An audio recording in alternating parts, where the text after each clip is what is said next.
Hello guys, welcome back to Shalini academics. मेरा नाम है शालिनी वर्मा और आज मैं आप सभी के साथ डिस्कस करने जा रही हूँ क्लास 11th का चैप्टर नंबर 10 जिसका नाम है training and doping in sports. So student, ये चैप्टर काफी ज्यादा इंपॉर्टेंट है और इसमें से एग्जाम में काफी सारी चीजें आती हैं। स्टार्ट करने से पहले मैं आप सभी से रिक्वेस्ट करूंगी कि प्लीज मेरे चैनल को लाइक शेयर सब्सक्राइब करना ना भूलें। नीचे दिए गए बेल आइकन को भी प्रेस कर दें ताकि इस चैनल से जुड़ी लेटेस्ट इन्फॉर्मेशन आपके पास पहुंचती रहे। ये मेरे सोशल मीडिया हैंडल्स हैं। आप मुझे इंस्टाग्राम, फेसबुक, टेलीग्राम पे फॉलो कर सकते हैं। नीचे डिस्क्रिप्शन बॉक्स में मैंने इन सभी का लिंक आपको दे दिया है, आप सीधा मुझे फॉलो कर लीजिएगा। तो चलिए लर्निंग ऑब्जेक्टिव देख लेते हैं कि क्या क्या हम इस चैप्टर में पढ़ेंगे। Meaning and concept of sports training, principles of sports training, concept and classification of doping, prohibited substance and their side effect। तो स्टूडेंट, इस चैप्टर में हम ये सभी टॉपिक कवर करने वाले हैं। ये टॉपिक इस बार के सिलेबस के अकॉर्डिंग है जो कि आपको काफी ज्यादा हेल्प करेंगे। Meaning and concept of sports training, इसको जान लेने से पहले ये बहुत जरूरी है कि आप ट्रेनिंग के बारे में समझें। स्टूडेंट, जो ट्रेनिंग होती है वो एक प्रैक्टिकल एस्पेक्ट है, विच मीन्स इसमें थ्योरी बिल्कुल भी नहीं होती है और इसमें सिर्फ और सिर्फ प्रैक्टिकल नॉलेज पे ध्यान दिया जाता है। ट्रेनिंग में आपकी परफॉर्मेंस पे वर्क करा जाता है, आपको किसी भी काम को बेहतर करना सिखाया जाता है। तो स्टूडेंट, जैसे जैसे आप प्रैक्टिकल चीजों को करेंगे तो आपके अंदर प्रोग्रेस आने लगेगी। स्टूडेंट, ट्रेनिंग से एक इंसान के अंदर एक स्किल का डेवलपमेंट होता है, एक वैल्यू का डेवलपमेंट होता है, उसी के साथ साथ नॉलेज का भी डेवलपमेंट होता है। ट्रेनिंग जो होता है एक प्रैक्टिकल एस्पेक्ट है जिसमें हम चीजों को करते हैं और अपने आप को बेहतर बनाते हैं। इससे हमारी एफिशिएंसी भी काफी ज्यादा इंक्रीज हो जाती है। तो चलिए डेफिनेशन देख लेते हैं। The process of the preparation of any work activity is known as training. Student, यहाँ पर समझाया जा रहा है कि जब आप किसी भी वर्क या एक्टिविटी की तैयारी कर रहे होते हैं, उसकी प्रिपरेशन कर रहे होते हैं, उसी को हम ट्रेनिंग बोलते हैं। ट्रेनिंग एक फिजिकल कॉन्सेप्ट है। ट्रेनिंग आपको काफी ज्यादा बेहतर बनाती है। उसी के साथ साथ हमने समझा वो हमारी स्किल्स, हमारी नॉलेज और हमारी कैपेसिटी को भी इनहैंस कर देती है। ट्रेनिंग जो है वो एक लॉन्ग टर्म प्रोसेस होता है। आपको इसमें अपना टाइम इन्वेस्ट करना होता है और जितना ज्यादा आप अपना टाइम इन्वेस्ट करेंगे उतना बेहतर आप पर्टिकुलर चीज में होते चले जाएंगे। इसको एक एग्जांपल से समझ लेते हैं। सपोज आपको हॉकी में बहुत इंटरेस्ट है और आपको थोड़ा बहुत हॉकी खेलना आता भी है, लेकिन आपको अगर स्टेट और नेशनल लेवल तक खेलना है तो आपको अपने आप को बेहतर बनाना पड़ेगा। अब बात यहाँ पर आ जाती है कि आप अपने आप को बेहतर कैसे बनाएंगे। जब आप रेगुलर प्रैक्टिस करेंगे, आप कोच की हेल्प लेंगे, आप प्रैक्टिस करते जाएंगे, आप चीजों को एनालाइज करेंगे, अपनी वीकनेस, अपनी स्ट्रेंथ को समझेंगे, तो आप बेहतर होते चले जाएंगे। अब ये जो प्रोसेस है ना, ये एकदम से नहीं होगा, इसमें काफी टाइम लगता है।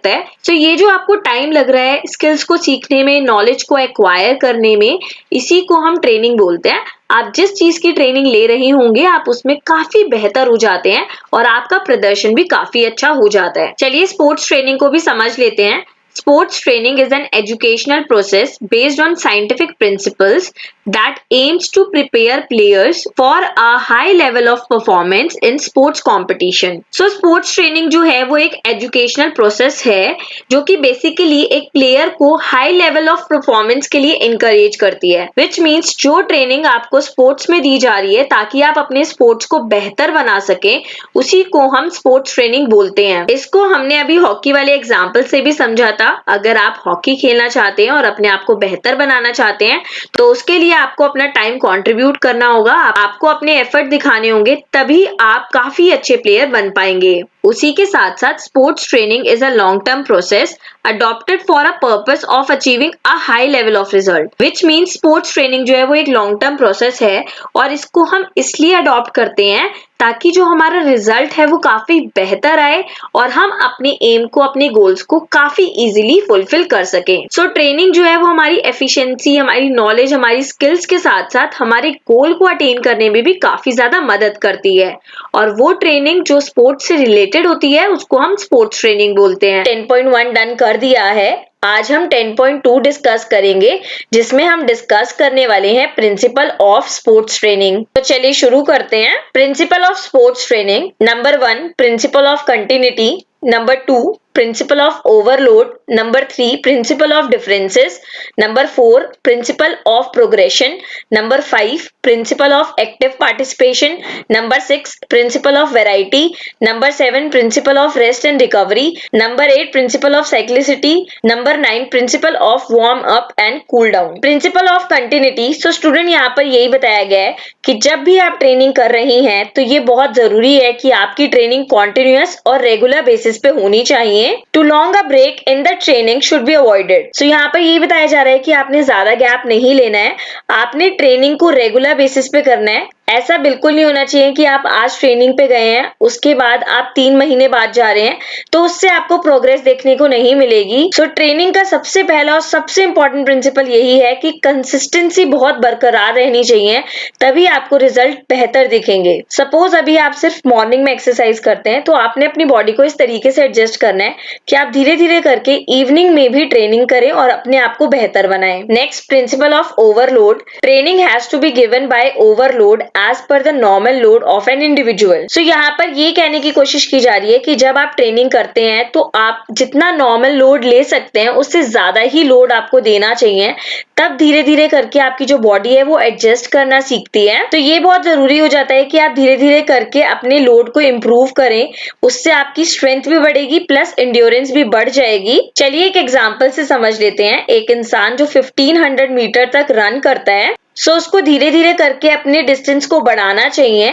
सो जैसे धीरे धीरे करके वो अपने डिस्टेंस को बढ़ाएगा उसकी स्ट्रेंथ भी बढ़ेगी, उसी के साथ साथ उसका एंड्योरेंस भी बढ़ जाएगा। सो स्टूडेंट आपको यही समझाया जा रहा है कि जो लोड है वो धीरे धीरे करके इंक्रीज करना है। अगर आप एकदम से कर देते हैं तो आपकी बॉडी पे भी काफी ज्यादा स्ट्रेस पड़ता है, तो आपने ग्रेजुअली इंक्रीज करना है और जैसे जैसे आप अपना लोड बढ़ाते जाएंगे आप खुद में ही बेहतर होते जाएंगे। तो चलिए एक एग्जाम्पल से और समझ लेते हैं। जब मैं स्कूल में पढ़ती थी तो हमारे जो फिजिकल एजुकेशन के टीचर थे वो हमें राउंड लगाने के लिए देते थे। स्टार्टिंग में उन्होंने हमें सिर्फ 2 राउंड लगाने के लिए दिए एंड जैसे जैसे हमारी ट्रेनिंग बढ़ती चली गई उन्होंने 2 से 3 राउंड करे, 3 से 4 करे, 4 से 5 करे और हमें इतना स्ट्रेस नहीं लगा क्योंकि हमने धीरे धीरे बढ़ाया तो हमें वो लोड इतना ज्यादा फील नहीं हुआ। यहाँ पर यही कहा जा रहा है कि जब आप ट्रेनिंग करते हैं तो लोड को टाइम के अकॉर्डिंग बढ़ाइए, अपनी क्षमता के अकॉर्डिंग बढ़ाइए। ऐसा बिल्कुल नहीं होना चाहिए कि आपके अंदर सहनशीलता है नहीं और आप लोड बढ़ाए जा रहे हैं, उससे आपकी हेल्थ पे इफेक्ट पड़ सकता है। सो जो लोड है वो धीरे धीरे और ग्रेजुअली बढ़ना चाहिए। Principle of differences, so student यहाँ पर यही बताया जा रहा है कि हर एक इंडिविजुअल दूसरे इंडिविजुअल से काफी अलग होता है। सो अगर देखा जाए सबका इंड्योरेंस, सबकी एबिलिटी, सबकी कैपेसिटी अलग अलग होती है। सो ये बहुत जरूरी हो जाता है कि जो ट्रेनिंग प्रोग्राम है वो उनकी एबिलिटी, उनकी इंड्योरेंस, उनके रिस्पॉन्स के अकॉर्डिंग ही डिसाइड करा जाए। सो नेक्स्ट में यही बताया जा रहा है जितने भी ट्रेनिंग प्रोग्राम ऑर्गेनाइज करे जाते हैं उसमें हमें कंसीडर करनी चाहिए उनकी age, performance level, duration of recovery from injury कि कितनी जल्दी प्लेयर ठीक हो जाता है, जेंडर, फिजिकल अपीयरेंस और बहुत सारे फैक्टर्स जो इफेक्ट करते हैं ट्रेनिंग प्रोग्राम को, उन सभी को कंसीडर करके हमें ट्रेनिंग प्रोग्राम को डिजाइन करना चाहिए क्योंकि हर एक प्लेयर की कैपेसिटी, एबिलिटी, एंड्योरेंस अलग अलग होती है। Principle of progression, so student इस प्रिंसिपल में यही बताया जा रहा है कि जो लोड है वो आपने धीरे धीरे करके इंक्रीज करना है as per the ability and endurance of the player. एक प्लेयर के अंदर कितनी एबिलिटी है, कितना इंड्योरेंस है, उसके अकॉर्डिंग ही आपने लोड को इंक्रीज करना है। उसी के साथ साथ जो लोड है वो ग्रेजुअल इंक्रीज होना चाहिए, धीरे धीरे करके इंक्रीज होना चाहिए। आपने ऐसा बिल्कुल नहीं करना है कि आप काफी ज्यादा हैवी लोड डाल रहे हैं प्लेयर्स पे जिसकी वजह से उनकी परफॉर्मेंस और खराब हो जाएगी और हो सकता है कि उनको इंजरी हो जाए। तो इस तरीके से आपने बिल्कुल नहीं करना है, आपने लोड को धीरे धीरे करके इंक्रीज करना है। Principle of active participation, so student यहाँ पर यही समझाया जा रहा है ट्रेनर और ट्रेनी दोनों को ही एक साथ मिलके काम करना है, दोनों ही बहुत जरूरी होते हैं। ट्रेनर यानी कि कोच बहुत जरूरी होता है एक ट्रेनी के लिए, एक पार्टिसिपेंट के लिए, एक प्लेयर के लिए, ताकि वो अपनी परफॉर्मेंस को इनहैंस कर सके और अपने आप को बेहतर बना सके। एक ट्रेनर के सही गाइडेंस से, सही अप्रोच से एक ट्रेनी काफी अच्छा प्रदर्शन कर सकता है। सो एक ट्रेनी के लिए बहुत जरूरी हो जाता है कि ट्रेनर द्वारा दी गई सभी इंस्ट्रक्शन को वो ढंग से सुने और जैसा ट्रेनर बोल रहा है उनको फॉलो करते करते अपने आप की एफिशिएंसी और इफेक्टिवनेस को बढ़ाए। Next principle of variety, Variety of activity has to be included to retain the interest of the trainee by the trainer, like changes in exercise. So student यहाँ पर यही समझाया जा रहा है कि जब एक ट्रेनी को ट्रेनिंग दी जाती है और एक ही तरीके से एक्टिविटी कराई जाती है तो वो बोर होने लग जाता है और उसका मोटिवेशन भी धीरे धीरे करके कम होने लग जाता है. सो ये बहुत जरूरी हो जाता है कि जो ट्रेनर है वो वैरायटी ऑफ एक्टिविटीज को इंट्रोड्यूस करे ताकि जो ट्रेनी है वो अपना इंटरेस्ट लूज ना करे और अपना प्रदर्शन काफी अच्छे से दे. उसका इंटरेस्ट बना रहे, वो उसी जोश के साथ एक्सरसाइज को परफॉर्म करे जिस तरीके से उसने अपना 100% फर्स्ट डे दिया था. सो यहाँ पर एक्सरसाइज चेंज करके, टाइम चेंज करके, उसी के साथ साथ एनवायरनमेंट को चेंज करके हम ट्रेनी के इंटरेस्ट को बढ़ा सकते हैं. सो ऐसा करने से आपको ट्रेनी के अंदर काफी ज्यादा चेंजेस देखने को मिलेंगे. Next, principle of rest and recovery. So student यहाँ पर ये बता रखा है कि रेस्ट बहुत जरूरी होता है एक प्लेयर के लिए.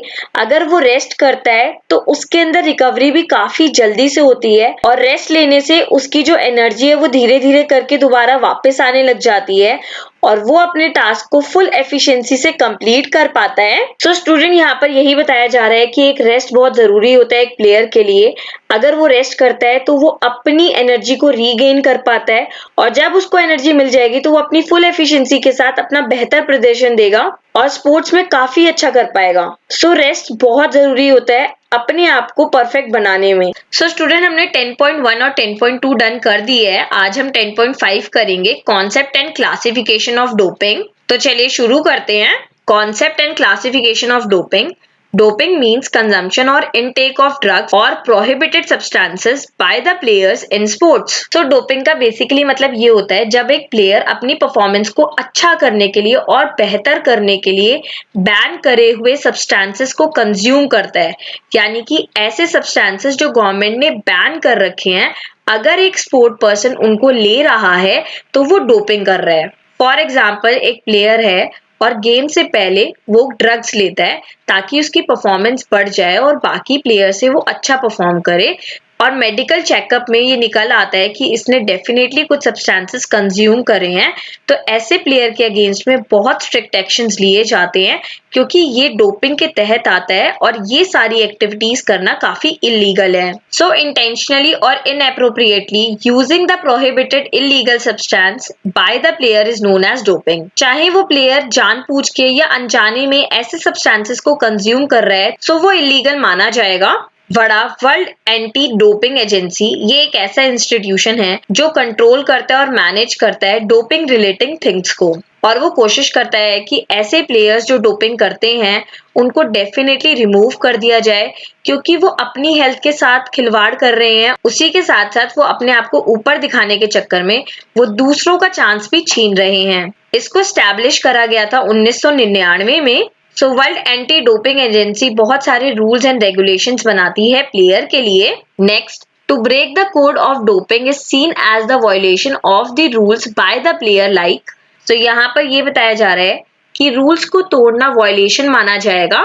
हम इसमें एंटी डोपिंग रूल्स को देखेंगे. Possession of any prohibited substance slash technique. So anti doping rules के तहत ऐसे सब्सटेंसेस को कंज्यूम करना दंडनीय अपराध है. उसी के साथ साथ आपको मना करा जाता है ऐसे सब्सटेंसेस को यूज करने के लिए. अगर कोई प्लेयर अपने सैंपल देने के लिए मना करता है, वो मना करता है कि मैं आपको ब्लड और यूरिन नहीं दूंगा मेडिकल चेकअप के लिए, तो उसको स्पोर्ट्स में खेलने नहीं दिया जाता है और यही समझा जाता है कि डेफिनेटली उसने डोपिंग की कोई एक्टिविटी करी हुई है, इसीलिए वो अपने सैंपल देने के लिए झिझक रहा है. Store slash collect any kind of prohibited substance. अगर किसी के पास ऐसे सब्सटेंसेस पाए भी गए तो भी उसको इलीगल माना जाएगा.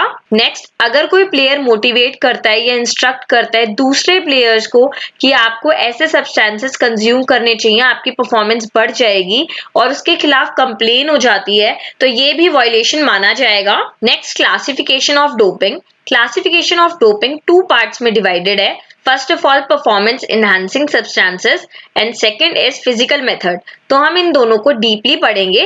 तो सबसे पहले देख लेते हैं. परफॉर्मेंस इनहैंसिंग सब्सटेंस वो सब्सटेंसेस होते हैं जो प्लेयर यूज करता है अपनी परफॉर्मेंस को एकदम से बढ़ाने के लिए. फॉर एग्जाम्पल, किसी प्लेयर ने स्टीरॉइड्स ले लिए हैं, इंजेक्शन ले रहे हैं, सो इन सब चीजों का कंजम्पशन इलीगल माना जाता है। इसमें होता ही है कि जब प्लेयर ये सारे केमिकल्स लेता है तो उसकी बॉडी में एक इंस्टेंट एनर्जी मिलती है, जिसकी वजह से उसकी परफॉर्मेंस बढ़ जाती है और परफॉर्मेंस को बढ़ाने के लिए प्लेयर ऐसा करते हैं, लेकिन ये सारी एक्टिविटी इलीगल है। परफॉर्मेंस इनहैंसिंग सब्सटेंसेस हम देख लेंगे, इन सभी के बारे में हम एक एक करके समझने वाले हैं, तो चलिए देख लेते हैं। First, stimulant. These substance increase the rate of physical activity and stimulate mentally.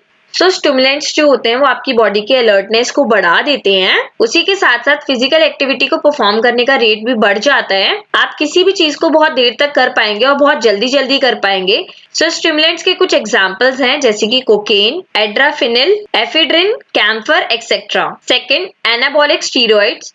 ये एक ऐसे स्टीरॉइड्स होते हैं जो बॉडी की मसल्स को फुलाने का काम करते हैं। जब हम इन स्टीरॉइड्स को लेते हैं तो जो हमारी बॉडी की मसल्स हैं वो काफी ज्यादा तेजी से बढ़ने लग जाती हैं। इनको कंज्यूम करने से हमें थकान बहुत कम होती है और हम काफी क्विकली एक्सरसाइजेस को परफॉर्म कर पाते हैं। उसी के साथ साथ इसके काफी ज्यादा साइड इफेक्ट्स भी हैं। एग्जाम्पल के तौर पे आप देख सकते हैं, मैंने यहाँ पर आपको प्रोवाइड करा दिए हैं। Next, narcotics. नारकोटिक्स जो है वो स्पोर्ट्स के ड्यूरिंग यूज करे जाते हैं और इनका काम ये होता है, ये हमारी टेंशन और पेन को रिड्यूस कर देते हैं। एग्जाम्पल के लिए आप हीरोइन लिख सकते हैं। तो ऐसे सब्सटेंसेस जिनको प्लेयर कंज्यूम कर रहा है अपनी टेंशन, अपने पेन को कम करने के लिए, तो ये सारी चीजें नारकोटिक्स में आती हैं। नेक्स्ट, ड्यूरेटिक्स। ड्यूरेटिक्स जो है वो बॉडी के फैट को रिड्यूस करने में हेल्प करता है। सो ये हमारी बॉडी में जितना भी पानी होता है उसको रिमूव करने में हेल्प करता है। मैंने आपको इनके एग्जांपल्स दे दिए हैं और इसका इस्तेमाल ज्यादातर रेसलिंग, बॉक्सिंग, वेट लिफ्टिंग में किया जाता है ताकि बॉडी के फैट को कंट्रोल किया जा सके। Next, peptide hormone. ये एक ऐसा हार्मोन है जो हमारी बॉडी में ऑलरेडी रिलीज होता है, लेकिन हम इसको बाहर से भी इनटेक करते हैं क्योंकि ये हमारी बॉडी में रेड ब्लड सेल की मात्रा को बढ़ा देता है, जिसकी वजह से हमारी परफॉर्मेंस भी बढ़ जाती है। सो नीचे मैंने आपको इसके एग्जांपल्स भी दे दिए हैं, आप देख सकते हैं। Next, beta 2 agonist.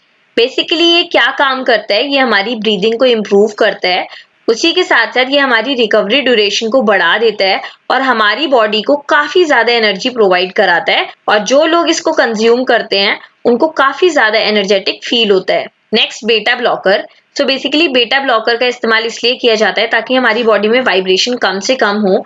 मेनली इसको यूज करते हैं आर्चरी प्लेयर जिनको निशाना लगाना होता है, उसी के साथ साथ जो शूटर्स होते हैं वो भी इसका इस्तेमाल करते हैं ताकि उनकी बॉडी में वाइब्रेशंस कम से कम हो और उनका बैलेंस बरकरार रहे। Next, ग्लूकोकॉर्टिकोस्टेरॉइड्स। These substances help to get relief from pain। ये हमें पेन से रिलीफ पहुंचाने में हेल्प करते हैं, उसी के साथ साथ जितनी भी हमारी थकान होती है उसको ये रिमूव कर देते हैं और ये हमारी मदद करते हैं ताकि हम ज्यादा से ज्यादा काम कर सकें। Next, cannabinoids. तो ये हमारी बॉडी को रिलैक्स करने में हेल्प करते हैं, उसी के साथ साथ ये एक प्लेयर को प्रिपेयर करते हैं साइकोलॉजिकली और प्लेयर की जितनी भी थकान होती है उसको रिमूव करते हैं। सो स्टूडेंट, हम ऑलरेडी 10.1, 10.2, 10.5 डिस्कस कर चुके हैं। आज हम इस वीडियो में 10.6 डिस्कस करेंगे और न्यू सिलेबस के अकॉर्डिंग इस चैप्टर को फिनिश करेंगे। तो 10.6 में हम डिस्कस करने वाले हैं prohibited substance and their side effect. Prohibited substances, those substances which are restricted for intake consumption of the player before, during and after training/competition are called as prohibited substance। यानी कि वो सब्सटेंस जिनको मना करा जाता है एक प्लेयर को कंज्यूम करने के लिए स्पोर्ट्स खेलने से पहले, स्पोर्ट्स खेलते समय, स्पोर्ट खेलने के बाद, उन्हीं को हम प्रोहिबिटेड सब्सटेंसेस बोलते हैं। सो स्टूडेंट, मैंने आपको पहले भी बताया था कि कुछ प्लेयर्स जो होते हैं अपने आप को आगे बढ़ाने के लिए वो डोपिंग का सहारा लेते हैं ताकि स्पोर्ट्स में उनका प्रदर्शन काफी बेहतर हो और वो काफी आसानी से बाकी प्लेयर को हरा दें।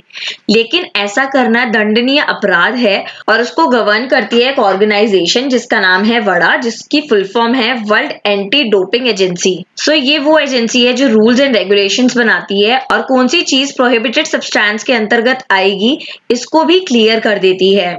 सो एक बार फिर से समझ लेते हैं। सो वो सब्सटेंसेस जो प्लेयर के लिए बैन है वो बिल्कुल भी कंज्यूम नहीं करेगा स्पोर्ट्स खेलने से पहले, स्पोर्ट्स खेलते समय, स्पोर्ट्स खेलने के बाद, उसी को हम प्रोहिबिटेड सब्सटेंसेस बोलते हैं। Next, side effect of prohibited substances. First, anabolic steroid. So student जो एनाबॉलिक स्टीरॉइड्स को कंज्यूम करते हैं उनकी बॉडी में आपको काफी सारे साइड इफेक्ट देखने को मिलेंगे, जैसे कि जो उनकी मसल्स की ग्रोथ होगी वो काफी एबनॉर्मल होगी।